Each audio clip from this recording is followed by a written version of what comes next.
Bienvenue dans Starting Up, les clés de la jeune entreprise innovante. Dans ce numéro, vous saurez tout sur le statut de jeune entreprise innovante, un statut très intéressant comme va nous l'expliquer Nicolas Dalmasso, l'un des fondateurs de Simplisim. Ok, très bien. Donc Simplisim est une boîte qui propose des produits et des services en simulation 3D, principalement dans le domaine de la robotique, mais pas seulement. C'est-à-dire qu'aujourd'hui, on se diversifie à d'autres domaines comme la réalité virtuelle ou le jeu vidéo. Et donc le projet a commencé en 2007, quand on était encore étudiant. On est rentré en incubation. Et c'est là qu'on a pu donc commencer à faire mûrir le projet, avoir nos premiers contrats, nos premiers clients. Donc à la base, l'entreprise a été créée par 3 cofondateurs.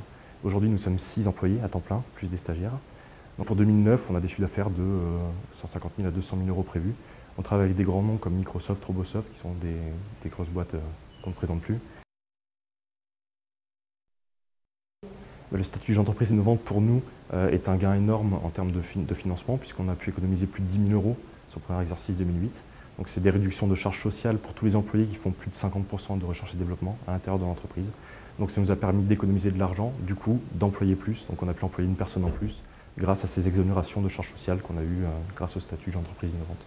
Mais c'est aussi un label, ça crédibilise l'entreprise et ça permet d'accéder plus facilement à des investisseurs, à des business angels et VC qui ont déjà un gage d'innovation par rapport à l'entreprise. Ça nous a pris environ 3 mois pour monter ce dossier, même en étant aidé. Donc c'est quelque chose qui n'est pas compliqué, mais qui prend du temps. Donc le fait de vous faire aider peut vous faire économiser de l'argent. Mais le statut de d'entreprise innovante, même si il est long à mettre en place, il est vraiment très intéressant. Et nous, ça nous a permis vraiment de gagner beaucoup d'argent et beaucoup de crédibilité par rapport à des investisseurs notamment. Pour bénéficier du statut de jeune entreprise innovante, il faut respecter certains critères. Faisons le point avec Yves-Martin Chave, expert comptable. Alors Yves, pouvez-vous nous rappeler ce qu'est le statut de jeune entreprise innovante ?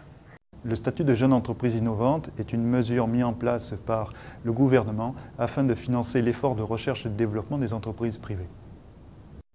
Quels sont les critères à remplir pour pouvoir en bénéficier ? Pour en bénéficier, l'entreprise doit respecter 5 conditions. Être une PME, avoir moins de 8 ans, être indépendante au niveau capital, réaliser une activité nouvelle et engager des dépenses de recherche et développement pour au moins 15% de leurs dépenses. Quels sont les avantages liés à ce statut ?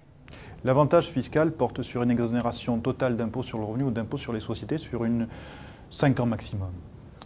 L'avantage social, le plus important, porte sur une exonération des cotisations sociales URSSAF sur une période maximale de 7 ans. Il n'est pas plafonné, mais par contre, il n'est pas cumulable avec d'autres aides. Et de quelle manière cela peut-il s'articuler avec le crédit impôt recherche ? Si l'entreprise bénéficie du statut de JEI, elle bénéficie de fait du crédit d'impôt recherche. Je rappelle que le crédit d'impôt recherche est l'outil principal de financement de l'effort de recherche en France. Pour finir, vous auriez un conseil à nous donner ? Je rappelle que ce régime est une mesure fiscale exceptionnelle, que l'entreprise peut s'auto-appliquer ce régime, mais qu'il est très fortement recommandé qu'elle fasse une procédure dite de rescrit JEI, c'est-à-dire de demander à l'administration fiscale si elle peut en bénéficier. Start Me Up, c'est terminé. Rendez-vous dans notre prochain numéro. Nous parlerons de la propriété intellectuelle.